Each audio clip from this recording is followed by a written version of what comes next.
नमस्कार दोस्तों। आज की इस वीडियो में हम पढ़ने वाले हैं अध्याय 6 बुनकर, लोहा बनाने वाले और फैक्ट्री मालिक। आप हमारे चैनल पर नए हैं तो हमारे चैनल को सब्सक्राइब कर दें, बेल आइकन को प्रेस कर दें ताकि जो आने वाली वीडियो है उसकी नोटिफिकेशन आपको मिलती रहे। चित्र नंबर 1। 17वीं सदी में सूरत बंदरगाह पर व्यापारिक जहाज भारत के पश्चिमी तट पर गुजरात स्थित सूरत हिंद महासागर के रास्ते होने वाले व्यापार के सबसे महत्वपूर्ण बंदरगाहों में से एक था। डच और ब्रिटिश व्यापारिक जहाज 17वीं सदी की शुरुआत से ही इस बंदरगाह का इस्तेमाल करने लगे थे। 18वीं सदी में इस बंदरगाह का जो महत्व है वो गिरने लगता है। इस अध्याय में हम कपड़ा और लोहा व इस्पात उद्योग, इन दो उद्योगों का विशेष अध्ययन करते हुए देखेंगे कि ब्रिटिश शासन के अंतर्गत भारतीय कारीगरी और उद्योग की दशा क्या थी।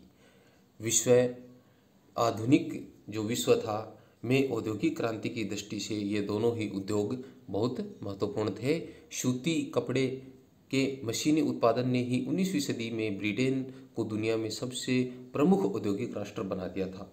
1850 के दशक में जब ब्रिटेन का लोहा और इस्पात उद्योग पनपने लगा तो ब्रिटेन दुनिया का कारखाना कहलाने लगा। कब कहलाने लगा? जब ब्रिटेन में लोहा और इस्पात जो उद्योग है वो पनपने लगा, फलने फूलने लगा 1850 के दशक में।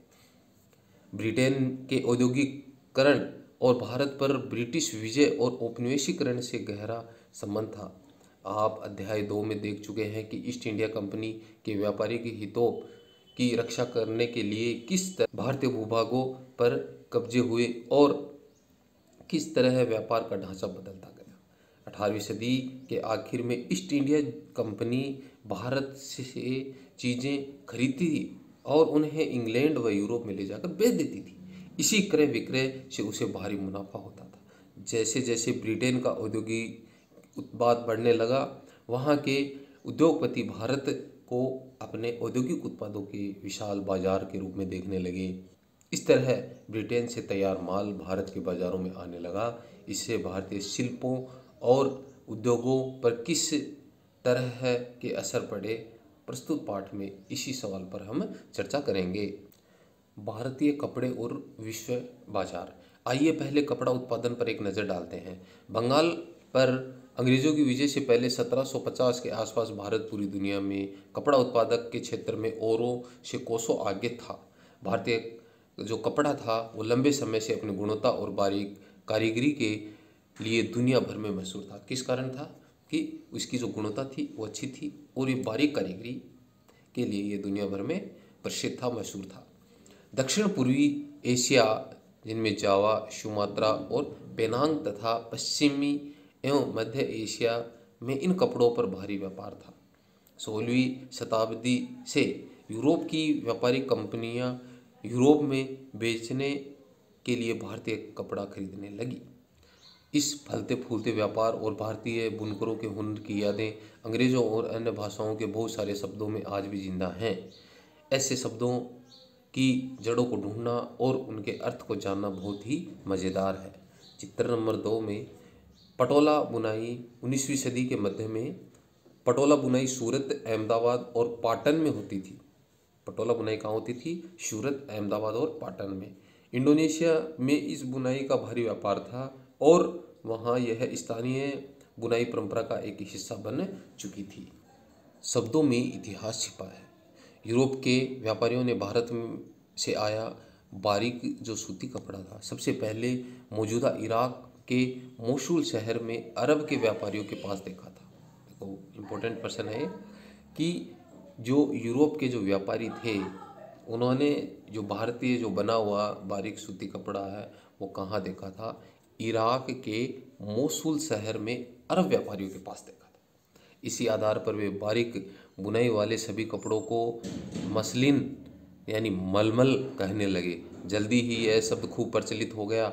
मसालों की तलाश में जब पहली बार पुर्तगाली भारत आए, पुर्तगाली भारत आने का रीज़न क्या था? कि वो मसालों के तलाश में यहाँ भारत में आए तो उन्होंने दक्षिण पश्चिमी भारत के केरल तट पर कालीकट में डेरा डाला। पुर्तगालियों ने सबसे पहले कहाँ अपना डेरा डाला? कालीकट में। यहाँ से वे मसालों के साथ साथ सूती कपड़ा भी लेते गए। कालीकट से निकले शब्द को कैलिको कहने लगे। बाद में इस तरह है कि सूती कपड़े को कैलिको ही कहा जाने लगा। ऐसे बहुत सारे शब्द हैं जो पश्चिमी बाजारों में भारतीय कपड़े की लोकप्रियता की कहानी कहते हैं। चित्र नंबर 3 में आप एक ऑर्डर बुक का एक पन्ना देख सकते हैं, जिसमें 1730 में ब्रिटिश ईस्ट इंडिया कंपनी ने कलकत्ता स्थित अपने नुमाइंदों के पास भेजा था। बही के मुताबिक उस साल कपड़े के 5,89,000 थाने के ऑर्डर मिले हैं। यदि आप इसी बही के पन्नों को पलटें तो आपको पता चलता है कि सूती और जो रेशमी कपड़े की 98 यानी 98 किस्मों का जिक्र इसमें किया गया है। भारतीय व्यापारी उन्हें पीस गुड्स के नाम से जाना करते थे, कहा करते थे, जो आमतौर पर 20 गज लंबा और 1 गज चौड़ा थान हुआ करता था। चित्र नंबर 3 ईस्ट इंडिया कंपनी का ऑर्डर बही का एक पन्ना 1730 का यह ऑर्डर। गौर से देखें कि बही में किस तरह एक एक चीज़ की कीमत लंदन में ही तय कर दी गई थी। ये सामान मंगाने के लिए कंपनी को 2 साल पहले ऑर्डर देने पड़ते थे, क्योंकि ऑर्डर को भारत भेजने, जरूरी कपड़े बनवाने और उन्हें वापस भेजने में कितना समय लग जाता था। जब कपड़े के थान लंदन पहुंच जाते तो उन्हें नीलामी के जरिए बेचा जाता था, फिर उनकी नीलामी लंदन में की जाती थी। चित्र नंबर 4 जामदानी बुनाई 20वीं सदी की शुरुआत में। इस चित्र में इस बुनाई का एक कपड़ा दिखाया गया है। जामदानी एक तरह का बारीक मलमल होता है जिस पर करघे से सजावटी चिन्ह बुने जाते हैं। इसका रंग प्राय सलेटी और सफ़ेद होता है। आमतौर पर सूती और सोने के धागे का इस्तेमाल इसमें किया जाता है, जो इस चित्र में दिखाई दे रहा है। बंगाल में स्थित ढाका और संयुक्त प्रांत यानी वर्तमान उत्तर प्रदेश स्थित लखनऊ जामदानी बुनाई के महत्वपूर्ण केंद्र थे। आइए अब इसी बही में दी गई विभिन्न किस्मों के नामों को देखते हैं। थोक में जिन कपड़ों का ऑर्डर दिया गया है उनमें छापेदार सूती कपड़े भी शामिल हैं। उन्हें ये व्यापारी सीट्स, कोसा या खस्सा और बढ़ाना के नाम से जानते थे। क्या आप जानते हैं कि अंग्रेजी का सीट जो शब्द है वो कहाँ से आया है? जी हाँ, यह हिंदी के जो छींट है शब्द वहाँ से निकला है। हमारे यहाँ छींट रंगीन फूल पत्तियों वाले जो छोटे छापे के कपड़े होते हैं उन्हें क्या कहा जाता है? छींट कहा जाता है, और छींट शब्द से ही सीट्स निकला है। 1680 के दशक में जब इंग्लैंड और यूरोप में छापेदार भारतीय सूती कपड़े की जबरदस्त मांग पैदा हो चुकी थी, आकर्षक फूल पत्तियों, बारीक रेशे और सस्ती कीमत की वजह से भारतीय कपड़े का एक अलग ही रुतबा था। इंग्लैंड के रईस ही नहीं बल्कि खुद भारतीय महारानी भी भारतीय कपड़ों से बने परिधान पहना करती थी। बढ़ाना शब्द का इस्तेमाल गले या सिर पर पहने जाने वाले चटक रंग के छापेदार गुल्लूबंद के लिए किया जाता है। किसके लिए किया जाता है? कि जो गला और जो सिर होता है उसमें पहने जाने वाला जो चटकीले जो रंग के जो छापेदार गुल्लूबंद होता है उसको बढ़ाना कहा जाता है। यह शब्द हिंदी में जो बांधना शब्द है, हिंदी का क्या शब्द है? बांधना। इस चित्र में मूसलीपट्टम आंध्र प्रदेश में बारीक कपड़े की छपाई यानी छींट 19वीं सदी के मध्य में इस चित्र में दिखाई गई है कि किस प्रकार की जो छींट है 19वीं सदी में तैयार की जाती थी। ईरान और यूरोप को निर्यात होने वाले छींट का यह एक बढ़िया सा उदाहरण यहाँ पर पेश किया गया है। इस श्रेणी के चटक रंगों वाले ऐसे बहुत सारी किस्में के कपड़े हैं वो आते थे, जिन्हें बांधने और रंग साजी की विधियों से ही बनाया जाता था। वही में कई दूसरे तरह के कपड़ों का भी जिक्र किया गया है जिनका नाम उनके जन्म स्थान के अनुसार लिखा गया है, जैसे कासिम बाजार, पटना, कलकत्ता, उड़ीसा, चारपुर आदि। इन शब्दों के व्यापक प्रयोग से पता चलता है कि दुनिया के विभिन्न भागों में भारतीय कपड़े कितने मशहूर हो चुके थे। चित्र संख्या 6 बढ़ाना डिजाइन। 20वीं शताब्दी के प्रारंभ में कपड़े के मध्य में गुजरती हुई लकीर को देखें। आप जानते हैं यह क्यों, ऐसा क्यों किया गया? दरअसल इस ओढ़नी में दो बांध कर इसको रंगा गया है। रेशमी कपड़ों के टुकड़ों को सोने की कढ़ाई के जरिए एक दूसरे से सी दिया जाता है। बढ़ाना शैली में कपड़े अधिकांश राजस्थान और गुजरात में बनाए जाते थे। इस शैली के जो प्रयोग है वो राजस्थान और गुजरात में ही किया जाता था और ये कपड़े यहाँ ही तैयार किए जाते थे। यूरोपीय बाज़ारों में भारतीय कपड़ा, यूरोपीय बाज़ारों में भारतीय कपड़े की मांग है वो कैसे बढ़ जाती है? 18वीं सदी की शुरुआत तक आते आते भारतीय कपड़े की लोकप्रियता से बेचैन इंग्लैंड के ऊन और रेशम निर्माता भारतीय कपड़ों के आयात का विरोध करने लग जाते हैं। इसी दबाव के कारण 1720 में ब्रिटिश सरकार ने इंग्लैंड में छापेदार सूती कपड़े छींट के इस्तेमाल पर पूर्णतः पाबंदी लगाने के लिए एक कानून पारित कर दिया। संयोगवश इस कानून को भी कैलिको अधिनियम के नाम से जाना जाने लगा। उस समय इंग्लैंड में नए नए कपड़ा कारखाना खुल चुके थे। भारतीय कपड़ों के सामने लाचार अंग्रेज कपड़ा उत्पादक अपने देश में भारतीय कपड़ों के प्रवेश पर पूरी पाबंदी चाहते थे ताकि पूरे इंग्लैंड में केवल उन्हीं का कपड़ा बिके। इस क्रम में इंग्लैंड की सरकार ने सबसे पहले कैलिको छपाई उद्योग को ही सरकारी संरक्षण में विकसित किया। अब सफेद मलमल या बिना मांड वाले कोरे भारतीय कपड़े और इंग्लैंड में ही भारतीय डिजाइन छापे जाने लगे। गतिविधि, आपकी राय में कैलिको अधिनियम का यह नाम कैलिको अधिनियम क्यों रखा गया? इस नाम से इस बारे में क्या पता चलता है? कौन से कपड़ों पर पाबंदी लगाई जा रही थी? स्पिनिंग जेनी एक ऐसी मशीन जिससे एक कामगर एक साथ कई तकलियों पर काम कर सकता था। जब पहिया घूमता था तो सारी तकलियां घूमने लग जाती थी, उसे स्पिनिंग जेनी कहा जाता था। भारतीय कपड़े के साथ इस होड़ की वजह से इंग्लैंड में तकनीकी सुधारों की जरूरत दिखाई देने लगी थी। 1764 में जॉन के ने स्पिनिंग जेनी का आविष्कार किया था। स्पिनिंग जेनी का आविष्कार किसने किया था? जॉन के ने। कब? 1764 में। जिससे परंपरागत तकलियों की उत्पादकता काफ़ी बढ़ गई थी। 1786 में रिचर्ड आर्कराइट ने वास्प इंजन का आविष्कार किया था। वास्प जो इंजन है, भाप का जो इंजन है, उसका आविष्कार किसने किया था? रिचर्ड आर्कराइट ने, जिसने सूती कपड़े की बुनाई को क्रांतिकारी रूप में बदल दिया था। अब बहुत सारा कपड़ा है वो बेहद कम कीमत पर तैयार किया जा सकता था। इसके बावजूद दुनिया के बाज़ारों में भारतीय कपड़े का दबदबा 18वीं सदी के आखिर तक बना रहता है। डच, फ्रेंच, ब्रिटिश और अन्य यूरोपीय व्यापारिक कंपनियों ने इस व्यापार में बेहिसाब मुनाफा कमाया। ये कंपनियां भारत आकर चांदी के बदले सूती कपड़े खरीदती थी, परंतु जैसा कि आप जानते हैं कि जब इंग्लिश ईस्ट इंडिया कंपनी को बंगाल की राजनीतिक सत्ता मिल गई थी तो उसे भारतीय चीज़ें खरीदने के लिए चांदी मंगाने की जरूरत नहीं रही। अध्याय 2 इसमें हमने इसकी चर्चा की है। इसके बाद तो ईस्ट इंडिया कंपनी भारत में ही किसानों और जमींदारों से राजस्व इकट्ठा करके उस पैसे से ही कपड़ा खरीदने लगी। कोचीन स्थित डच बस्ती का समुद्र से दिखता हुआ दृश्य 17वीं शताब्दी में जैसे जैसे यूरोप बाजार फैला, विभिन्न बंदरगाहों पर व्यापारिक बस्तियां भी बसने लगी। कोचीन में डच बस्तियां 17वीं शताब्दी में विकसित हुई। बस्ती के चारों तरफ स्थित किलाबंदी को यहाँ पर दिखाया गया है। 18वीं सदी के आखिर में बुनाई के जो मुख्य केंद्र कहाँ कहाँ थे, इसकी चर्चा इस मानचित्र में की गई है, जिसमें ये जो सिंबल है, स्टार का जो सिंबल है वो सफ़ेद, जिसमें है अपने पटना, ढाका। अब इस मानचित्र में हमें देखने के लिए हमें ये जो सिंबल है इस मानचित्र में देखना पड़ेगा कि किस किस जगह पर ये सिंबल बना हुआ है और वहाँ पर कौन सा स्थान लिखा हुआ है।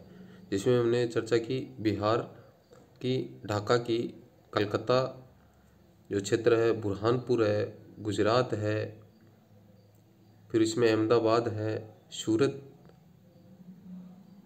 सूरत के बाद में हम देखेंगे उत्तर की साइड में तो इसमें सरहिंद है, लाहौर है, पंजाब है। ये जो क्षेत्र हैं ये सफ़ेद जो बुनाई के मुख्य केंद्र थे इनको प्रदर्शित कर रहे हैं। इसके साथ साथ दक्षिण में भी चर्चा करेंगे तो मद्रास, पांडिचेरी और नागापट्टनम जो क्षेत्र हैं ये भी सफ़ेद बुनाई के मुख्य केंद्र थे।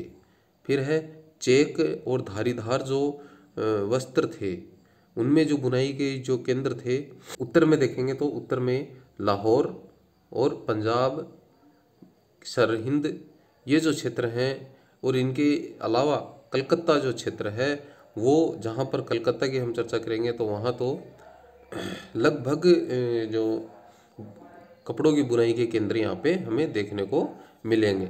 इसके साथ साथ सूरत भी और बुरहानपुर भी चेक और धारीदार वस्त्रों की बुनाई के प्रमुख केंद्र थे। उसमें शीट्स में हम मानचित्र में देखेंगे तो पटना का जो क्षेत्र है वो शीट्स में, पटना का क्षेत्र शीट्स में, फिर कलकत्ता का, पंजाब का और पतन का, ये जो अहमदाबाद का जो क्षेत्र है यानी गुजरात का जो क्षेत्र है ये भी शीट्स के लिए प्रसिद्ध केंद्र था। और दक्षिण में आएंगे तो दक्षिण में मद्रास का जो क्षेत्र है यहाँ पर शीट्स का बुनाई का मुख्य केंद्र था। नेक्स्ट अपने सिल्क के लिए जो प्रसिद्ध केंद्र थे वो था, इसमें अहमदाबाद और गुजरात, अहमदाबाद गुजरात के जो सिल्क हैं वो प्रसिद्ध थे। बनारस का सिल्क, ये मुख्य केंद्र 18वीं सदी में बुनाई के थे। अगर आप इस नक्शे को देखें तो पाएंगे कि 19वीं सदी के प्रारंभ में कपड़ा उत्पादन 4 क्षेत्रों में केंद्रित था। बंगाल सबसे महत्वपूर्ण, अभी हमने इसमें चर्चा की कि जो बंगाल का जो क्षेत्र है उस क्षेत्र में अधिकतर जो कपड़ों की बुनाई के केंद्र थे। डेल्टा की असंख्य नदियों से सटे बंगाल के उत्पादन केंद्र अपना माल दूर दूर तक आसानी से भेज सकते थे। याद रखें कि 19वीं सदी के प्रारंभ में रेलवे की शुरुआत नहीं हुई थी और सड़कें भी अभी बननी ही शुरू हुई थी। पूर्वी बंगाल यानी अब जो बांग्लादेश है वहाँ स्थित दो ढाका 18वीं सदी में सबसे पहले कपड़ा उत्पादन केंद्र था। ये शहर अपनी मलमल और जामदानी बुनाई के लिए दूर दूर तक प्रसिद्ध था। यदि आप नक्शे में भारत के दक्षिणी भाग को देखेंगे तो मद्रास के उत्तरी आंध्र प्रदेश तक फैले कोरोमंडल तट के साथ साथ सूती कपड़ा बुनाई केंद्र का एक और समूह दिखाई पड़ेगा। पश्चिमी तट पर मुख्य जो रूप से हमें गुजरात है वहाँ पर बुनाई का केंद्र नजर आएगा। बुनकर कौन थे? बुनकर आमतौर पर बुनाई का काम करने वाले समुदायों के ही कारीगर होते थे। वे पीढ़ी दर पीढ़ी इसी हुनर को आगे बढ़ाते थे। बंगाल के ताती, उत्तर प्रदेश भारत के जुलाहे या मोमिन और दक्षिण भारत के साले और कोकोलार तथा देवांग समुदाय बुनकरी के लिए प्रसिद्ध थे। इन बुनकरी समुदायों की चर्चा यहाँ पे की गई है कि बंगाल के जो ताती थे, उत्तर प्रदेश के जुलाहे या मोमिन और दक्षिण भारत के साले नाम के वह कोकोलार तथा देवांग समुदाय है वो बुनकरी के लिए प्रसिद्ध थे। सूत कातना कपड़ा उत्पादन का सबसे पहला चरण था। यह काम अधिकांशतः महिलाओं के जिम्मे में रहता था। चरखा और तकली घर घर में पाए जाते थे। धागे को चरखे पर काट कर तकली पर लपेट दिया जाता था। जब कताई पूरी हो जाती थी तो बुनकर इस धागे से कपड़े बुना करते थे। ज़्यादातर समुदाय में बुनाई का काम पुरुष किया करते थे। रंगीन कपड़ा बनाने के लिए रंगरेज इस धागे को रंग देते थे। छपाईदार कपड़ा बनाने के लिए बुनकरों को चिप्पीगर नामक माहिर कारीगरों की जरूरत पड़ती थी। किसके लिए? छपाईदार कपड़े बनाने के लिए। किन की जरूरत पड़ती थी? चिप्पीगर जो बुनकर थे उनकी, जो ठप्पे से छपाई किया करते थे। हथकरघों पर होने वाली बुनाई और उससे जुड़े व्यवसायों से लाखों भारतीयों की रोजी रोटी चला करती थी। चित्र नंबर 9, बंगाल में एक ताती बुनकर। ताती बुनकर कहाँ के प्रसिद्ध थे? बंगाल के। बेल्जियन चित्रकार सोलविंस द्वारा बनाया गया है ये चित्र। इस चित्र में ताती बुनकर गड्ढे वाले करघे पर काम कर रहा है। क्या आप जानते हैं कि गड्ढे वाला करघा क्या होता है? भारतीय कपड़े का पतन। भारतीय कपड़े का पतन कैसे होता है? धीरे धीरे ब्रिटेन में सूती कपड़ा उद्योग के विकास से भारतीय कपड़ा उत्पादकों पर कई तरह के असर पड़े। क्या असर पड़ते हैं? पहला, अब भारतीय कपड़े को यूरोप और अमेरिका के बाजारों में ब्रिटिश उद्योगों में बने कपड़े के मुकाबला करना पड़ता था। दूसरा, भारत से इंग्लैंड को कपड़े का निर्यात मुश्किल होता जा रहा था, क्योंकि ब्रिटिश सरकार ने भारत से आने वाले कपड़े पर भारी सीमा शुल्क थोप दिया था। इंग्लैंड में बने सूती कपड़े ने 19वीं सदी की शुरुआत तक भारतीय कपड़े को अफ्रीका, अमेरिका, यूरोप के परंपरागत बाजारों से बाहर कर दिया था। इसकी वजह से हमारे यहाँ के हजारों बुनकर बेरोजगार हो गए। सबसे बुरी मार बंगाल के जो बुनकर थे, बंगाल में कौन बुनकर थे? ताती समुदाय के। ब्रिटिश और यूरोपीय कंपनियों ने भारतीय माल खरीदने बंद कर दिए थे और उनके एजेंटों ने तयशुदा आपूर्ति के लिए बुनकरों को पेशगी देना बंद कर दिया था।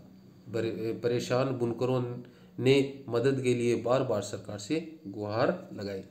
ओरांग क्या है? ओरांग फारसी भाषा में गोदाम को ओरांग कहा जाता है। वहाँ बिक्री से पहले चीज़ों को जमा करके रखा जाता है। वर्कशॉप के लिए भी यह शब्द इस्तेमाल किया जाता है। हम भूखों मर जाएंगे। 1823 में भारत की कंपनी सरकार को 12,000 बुनकरों की तरफ से एक पत्र मिला, जिसमें कहा गया था, क्या कहा गया? हमारे पुरखों और हम लोगों को कंपनी से पेशगी मिलती थी, जिससे हम कंपनी के लिए बढ़िया कपड़े बुनकर अपने अपने परिवार का पेट पालते थे। हमारी बदनसीबी है कि ओरांग खत्म कर दिए गए हैं, जिसकी वजह से हम लोगों और हमारे परिवारों के पास आजीविका के साधन नहीं बचे हैं। हम बुनकर हैं और कोई दूसरा कारोबार नहीं जानते। अगर बोर्ड ऑफ ट्रेड यानी व्यापार बोर्ड हम पर कृपा नहीं करता, तो हमें कपड़े के ऑर्डर नहीं देता, तो हम भूखों मर जाएंगे। ये व्यापारी बोर्ड की कार्रवाई 3 फरवरी 1824 का ये स्रोत नंबर 2। कृपया इसे अपने अखबार में प्रकाशित करें। 1828 में एक विधवा कताई कामगार ने समाचार दर्पण नामक बंगाली अखबार के नाम भेजे गए पत्र में अपनी दुर्दशा इस प्रकार से बयान की है। क्या लिखा है? सेवा में संपादक समाचार। मैं कताई कामगार हूँ। भारी संकट के साथ मैं यह पत्र लिख रही हूँ। कृपया इसे अपने पत्र में प्रकाशित करें। जब मेरी उम्र 22 साल थी, तब मेरे पति का देहांत हो गया था। मेरी 3 बेटियाँ थीं। जब मेरे पति का देहांत हुआ, हमारे पास कुछ नहीं बचा था। उनके श्राद्ध के लिए मुझे अपने गहने बेचने पड़े। जब हम भूखों मरने की हालत में पहुंच गए, तो भगवान ने मुझे जिंदा रखने के लिए एक रास्ता दिखाया। मैं तकली और चरखे से सूत काटने लगी। बुनकर हमारे घर आते और 3 तोले प्रति रुपये की दर से सूत खरीद कर ले जाते थे। बुनकरों से मुझे जितनी पेशगी चाहिए होती थी, मुझे मिल जाती थी। हम इस तरह खाने पीने और कपड़े के बारे में निश्चिंत रहा करते थे। कुछ सालों में मैंने 28 रुपये इकट्ठा कर लिए थे। इस पैसे से मैंने अपनी एक बेटी का विवाह भी कर दिया था। इस तरह मेरी 3 बेटियां अपने अपने घर चली गई। अब 3 साल से हम दोनों औरतें, मेरी सास और मैं, दाने दाने को तरस रहे हैं। अब सूत खरीदने वाले बुनकर हमारे पास नहीं आते हैं। अगर हम बाजार में सूत भेजते हैं, तो पहले इसके मुकाबले 1/4 दाम भी नहीं मिलते हैं। समझ में नहीं आता कि ये सब कैसे हो रहा है। मैंने बहुतों से पूछा। लोग कहते हैं कि बाहर से बिलायती सूत आयात किया करते थे। बुनकर वही सूत खरीदकर कपड़ा बनाते थे। लोग इस सूत का बना कपड़ा 2 महीने से नहीं पहन पाते। वह गलकर तार-तार हो जाता है। कष्टों से फंसी एक कामगार जो महिला है, उसकी आ बीती, लेकिन असली दुर्दिन तो अभी आने वाले थे। 1830 के दशक तक भारतीय बाजार ब्रिटेन में बने सूती कपड़े से पट गए। दरअसल 1880 के दशक तक स्थिति यह हो गई थी कि भारत के लोग जितना सूती कपड़ा पहनते थे, उसमें से 2/3 ब्रिटेन का बना होता था। इससे न केवल बुनकरों बल्कि सूत काटने वालों की भी हालत खराब होती गई। जो लाखों ग्रामीण महिलाएं सूत काटकर ही अपना आजीविका चलाया करती थी, वे बेरोजगार हो गई थी। लेकिन भारत के हथकरघों से होने वाली बुनाई पूरी तरह खत्म नहीं हुई। इसकी वजह यह थी कि कपड़े की कुछ किस्में मशीनें पर नहीं बन सकती थी। भला जटिल और मन भावन किनारियों वाली साड़ी या परंपरागत बुनाई वाले कपड़े मशीनों पर कैसे बन सकते थे। इन कपड़ों की न केवल रईसों के बीच बल्कि मध्य वर्ग में भी काफ़ी मांग थी, और न ही ब्रिटेन के कपड़ा मिलों में बहुत बेहद मोटा कपड़ा बनता था जिसे गरीब पहना करते थे। गतिविधि स्रोत नंबर 1 और 2 को देखें। अर्जी भेजने वाले ने अपनी भूखमरी के लिए किन परिस्थितियों को जिम्मेदार बताया है। आपने पश्चिम भारत में स्थित शोलापुर और दक्षिण भारत में स्थित मदुरा का जिक्र जरूर सुना होगा। ये शहर 19वीं सदी के आखिर में बुनकरी के नए महत्वपूर्ण केंद्र बनकर सामने आए। बाद में राष्ट्रीय आंदोलन के दौरान महात्मा गांधी ने लोगों से आह्वान किया कि वे आयातित कपड़े का बहिष्कार करें और हाथ से कते सूत और हाथ से बने हुए कपड़े को ही पहने। इस तरह खादी राष्ट्रवाद का प्रतीक बनती चली गई। चरखा भारत की पहचान बन गया और 1931 में उसे भारतीय राष्ट्रीय कांग्रेस के तिरंगे झंडे के बीच वाली पट्टी में जगह दी गई। आइए देखें आजीविका के साधन गंवा चुके बुनकरों और सूत काटने वालों का क्या हुआ। उनमें से बहुत सारे तो खेतिहर मजदूर बन गए, कुछ कामों की तलाश में शहरों की तरफ चले गए और बहुत से देश के बाहर अफ्रीकी व दक्षिणी अमेरिका के बागानों में काम करने के लिए चले गए। इनमें से कुछ हथकरघा बुनकरों को बम्बई, अब जिसे मुंबई कहा जाता है, अहमदाबाद, सोलापुर, नागपुर और कानपुर में खुले नए कपड़ा कारखानों में नौकरी मिल गई। सूती कपड़ा मिलों का उदय। भारत में पहली सूती कपड़ा मिल 1854 में बम्बई में स्थापित की गई थी। कहाँ स्थापित की गई? 1854 में बम्बई। क्या? भारत की पहली सूती कपड़ा मिल। यह कताई मिल थी। क्या थी? कताई मिल थी। 19वीं सदी की शुरुआत में ही भारत से इंग्लैंड और चीन को होने वाले कच्चे कपास के निर्यात के लिए बम्बई एक महत्वपूर्ण बंदरगाह बन चुका था। बम्बई पश्चिमी भारत की काली मिट्टी वाली इस विशाल पट्टी से काफ़ी निकट था जहां कपास की खेती हुआ करती थी। जब वहां सूती कपड़ा मिलों की स्थापना हुई तो उन्हें कच्चा माल भी आसानी से मिल जाया करता था।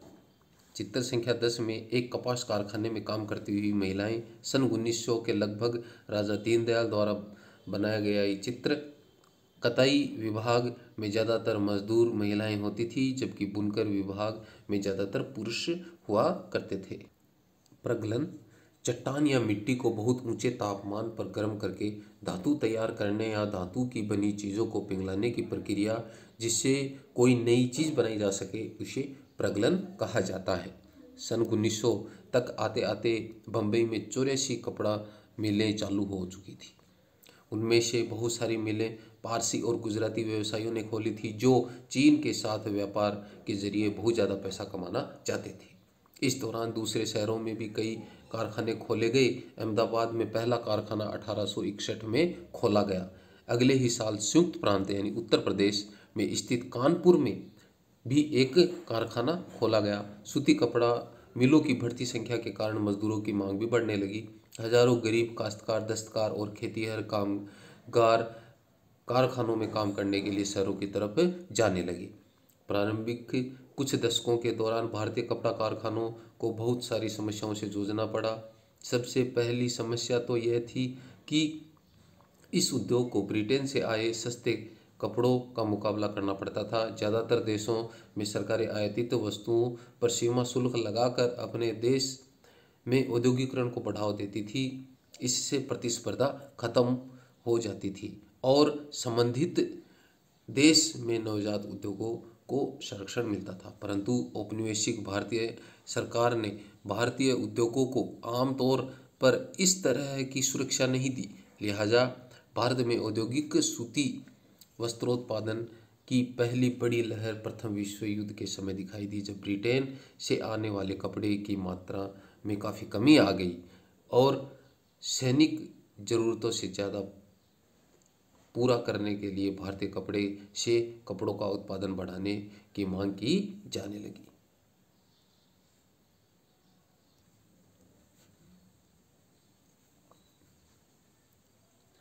टीपू सुल्तान की तलवार और वुड्स स्टील। भारतीय इस्पात और लोह धातु कला की कहानी हम टीपू सुल्तान के एक मशहूर किस्से से शुरू करते हैं। ये वही टीपू सुल्तान हैं जिन्होंने 1799 तक मैसूर प्रशासन किया और अंग्रेज़ों के साथ 4 लड़ाइयाँ लड़ी। हाथ में तलवार लिए लड़ते लड़ते मारे गए टीपू की विश्व विख्यात तलवारें आज इंग्लैंड के संग्रहालयों की बहुमूल्य संपत्ति हैं। लेकिन क्या आप जानते हैं कि टीपू की तलवार इतनी खास क्यों थी? दरअसल इस तलवार की धार इतनी सख्त और पैनी क्यों थी? वह दुश्मन के लोहा कवच को भी आसानी से चीर सकती थी। इस तलवार में यह गुण कार्बन की अधिक मात्रा वाली वुड्स नामक जो स्टील उससे पैदा हुआ करती थी, जो पूरे दक्षिण भारत में बनाया जाता था। इस वुड्स स्टील की तलवार बहुत पैनी और लहरदार होती थी। इनकी यह बनावट लोहे में गढ़े कार्बन के बेहद सूक्ष्म कणों से पैदा होती थी।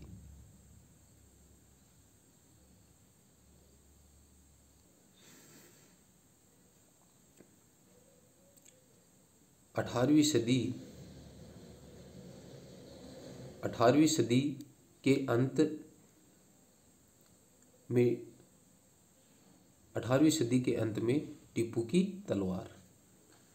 टीपू सुल्तान की तलवार की मूठ पर कुरान की आयतें लिखी हुई हैं, जिसमें युद्ध में फतेह के संदेश दिए गए हैं। गौर से देखिए कि शेर का सिर मूठ के निचले सिरे की तरफ है।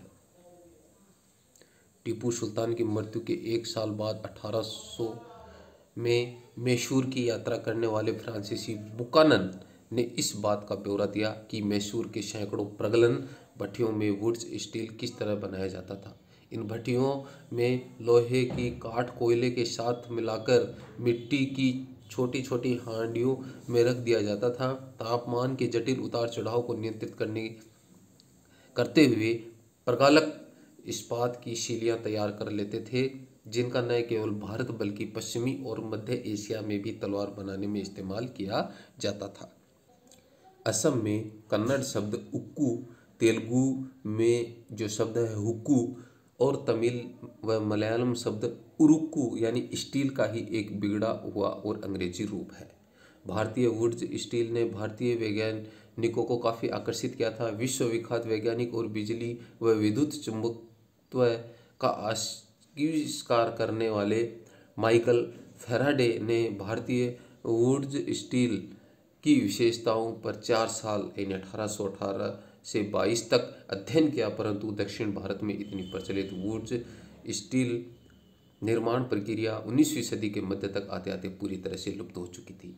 क्या आप बता सकते हैं कि ऐसा क्यों हुआ होगा?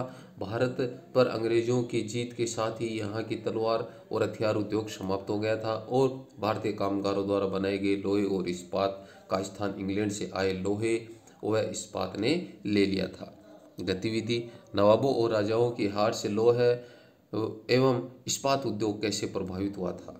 धोकनी हवा फेंकने का एक यंत्र होता है, उसे धोकनी कहा जाता है। गांव की उजड़ी भट्टियाँ। वुड्स स्टील के उत्पादन के लिए लोहे के परिशोधन की बेहद परिष्कृत तकनीक जरूरी थी, परंतु भारत के 19वीं सदी के अंत तक लोहे का प्रगलन एक सामान्य गतिविधि थी। खास तौर से बिहार और मध्य भारत के हरेक जिले में ऐसे प्रगालक कामगार थे जो लोहे बनाने के लिए लोह अयस्क के स्थानीय भंडारों का इस्तेमाल किया करते थे। इसी लोहे के कारखानों में दैनिक इस्तेमाल के औजार और साधन भी बनाए जाते थे। ज़्यादातर भट्टियाँ मिट्टी और धूप में सुखाई गई ईंटों से बनी हुआ करती थी। प्रगलन का काम पुरुष क्या करते थे, जबकि महिलाएं हैं वो धोकनी चलाया करती थी। वे कोयले को लगातार दहकाने के लिए हवा। इस चित्र में पालामाऊ बिहार में लोहा जो कारीगर हैं उसका चित्रांकन किया गया है। बताया गया है कि किस प्रकार से बिहार में लोहा कारीगर अपना कार्य किया करते थे। महिलाएं वो धोकनी चलाती हुई नजर आ रही हैं और पुरुष है वो प्रगलन का कार्य करते नजर आ रहे हैं। मध्य भारत का एक गांव जहां लोहा प्रगालकों का आगरिया समुदाय रहता था। आगरिया जैसे कई समुदाय लोहा बनाने में माहिर थे।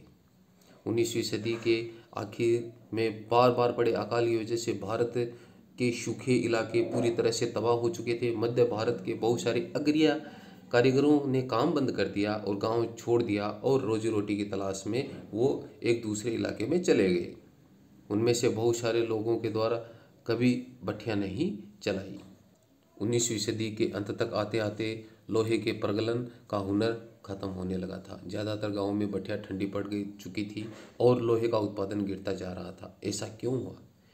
इसकी एक वजह तो नए वन कानून ही थे, जिनके बारे में आप अध्याय 4 में पढ़ चुके हैं। जब औपनिवेशिक सरकार ने आरक्षित वनों में लोगों के प्रवेश की पाबंदी लगा दी तो लोहा बनाने वाले को कोयले के लिए भला लकड़ी कहाँ से मिलती थी और लोहा ऐसक भी वे कहाँ से ला सकते थे। वन कानूनों को नज़रअंदाज करते हुए वे अक्सर चोरी छिपे जंगलों में जाकर लकड़ी इकट्ठा कर लेते थे, परंतु लंबे समय तक केवल इसी तरह अपना कारोबार जारी नहीं रख सकते थे। लिहाजा बहुत सारे कारीगरों ने यह पैसा छोड़ दिया और आजीविका के दूसरे साधन जुटाने लगे। कुछ क्षेत्रों में सरकार ने जंगलों में आवाजाही की अनुमति दे दी, लेकिन प्रगलकों ने अपनी प्रत्येक भट्टी के लिए वन विभाग को बहुत भारी कर चुकाने पड़ते थे, जिससे उनकी आय गिरती जाती थी। 19वीं सदी के आखिर तक ब्रिटेन से लोहे और इस्पात का आयात भी होने लगा था। भारतीय लोहार भी घरेलू बर्तन और औजार आदि बनाने के लिए आयातित लोहे का इस्तेमाल करने लगे थे। इसकी वजह से स्थानीय प्रगलकों द्वारा बनाए गए लोहे की मांग कम होने लगी। 20वीं सदी की शुरुआत तक लोहा और इस्पात बनाने वाले कारीगरों के सामने एक नई चुनौती खड़ी हुई, एक व्यापक उद्योग। प्राणी विज्ञान सर्वेक्षण विभाग की एक रिपोर्ट के अनुसार एक जमाने में लोहा प्रगलक भारत का बहुत व्यापक उद्योग था और सिंधु, गंगा और ब्रह्मपुत्र के विशाल बलुआ मैदानों के अलावा शायद ही ऐसा कोई जिला था जहां धातु मल न दिखाई देता हो। यहाँ के आदिम लोहा प्रगलकों को ऐसे भंडारों से ऐसक हासिल करने में कोई परेशानी नहीं होती थी जिन पर कोई यूरोपीय लोहा विशेषज्ञ एक पल के लिए विचार करना भी उचित नहीं समझेगा। भारत में लोहा व इस्पात कारखानों का उदय साल 1904 की बात है। अप्रैल के महीने में अमेरिकी भूवैज्ञानिक चार्ल्स वेड और जमशेदजी टाटा के सबसे बड़े बेटे दोराबजी टाटा छत्तीसगढ़ में लौह ऐसक भंडारकों की खोजबीन करने घूम रहे थे। वे भारत के एक आधुनिक लौह और इस्पात संयंत्र लगाने के लिए अच्छे लौह ऐसक भंडारों की तलाश में कई महीने और काफ़ी सारा पैसा खर्च कर चुके थे। जमशेदजी टाटा भारत में बड़ा लोहा और इस्पात कारखाना लगाने के लिए अपनी संपत्ति का एक बड़ा भाग खर्च करने को तैयार थे, लेकिन इसके लिए पहली शर्त यह थी कि उम्दा लोहा ऐसक भंडारों का पता लगा लिया जाए।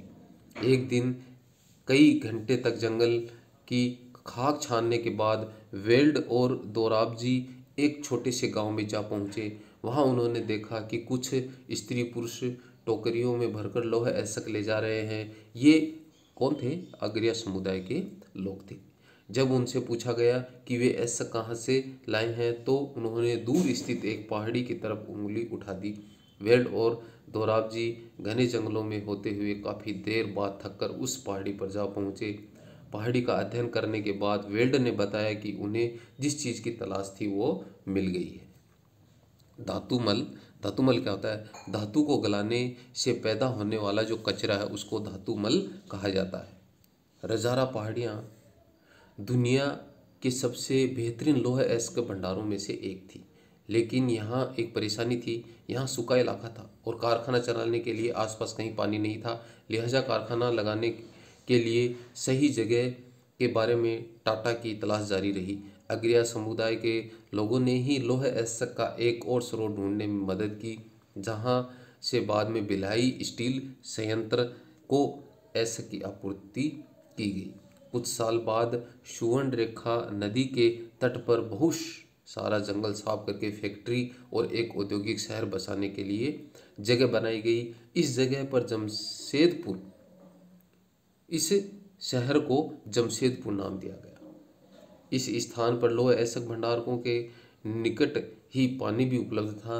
यहाँ Tata iron and steel company TISCO की स्थापना की गई, जिसमें 1912 में स्टील का उत्पादन होने लगा था। टिस्को की स्थापना बहुत सही समय पर हुई थी। सुवर्ण रेखा नदी के किनारे बनी Tata iron and steel factory 1940 का ये चित्र। आमतौर पर ब्रिटेन में बने स्टील का आयात कर रहा था।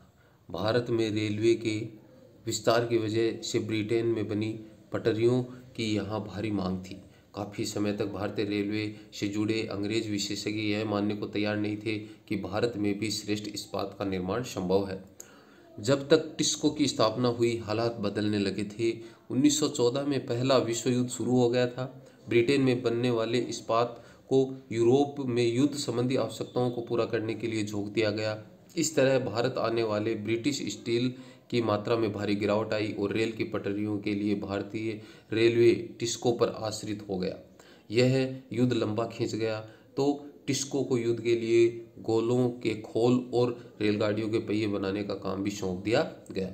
1919 तक स्थिति यह हो गई थी कि टिस्को में बनने वाले 90% इस्पात को औपनिवेशिक सरकार ही खरीद लेती थी। जैसे जैसे समय बीता, टिस्को समूचे ब्रिटिश साम्राज्य में इस्पात का सबसे बड़ा कारखाना बन चुका था। युद्ध के आखिर में विस्तार। युद्ध की जरूरतों को पूरा करने के लिए टिस्को को अपनी क्षमता और फैक्ट्री का आकार बढ़ाना पड़ा। विस्तार का यह काम युद्ध के बाद भी चलता रहा।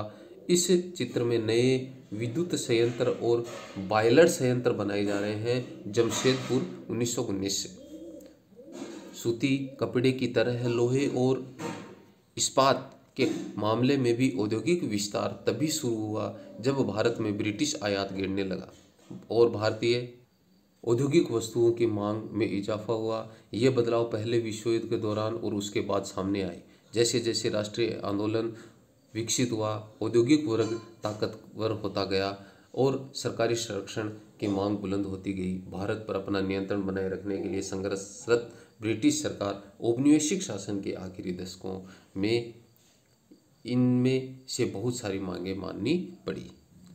जापान में औद्योगिकरण के शुरुआती साल। 19वीं सदी के आखिर में जापान में औद्योगिकरण का इतिहास भारत के औद्योगिकरण से बिल्कुल उल्टा दिखाई देता है। भारत में औपनिवेशिक सरकार ब्रिटिश वस्तुओं का बाजार बढ़ाना चाहती थी, इसलिए उसने भारतीय उद्योगपतियों को किसी तरह की सहायता नहीं दी। दूसरी तरफ जापान की सरकार ने अपने देसी उद्योगों को खुलकर बढ़ावा दिया।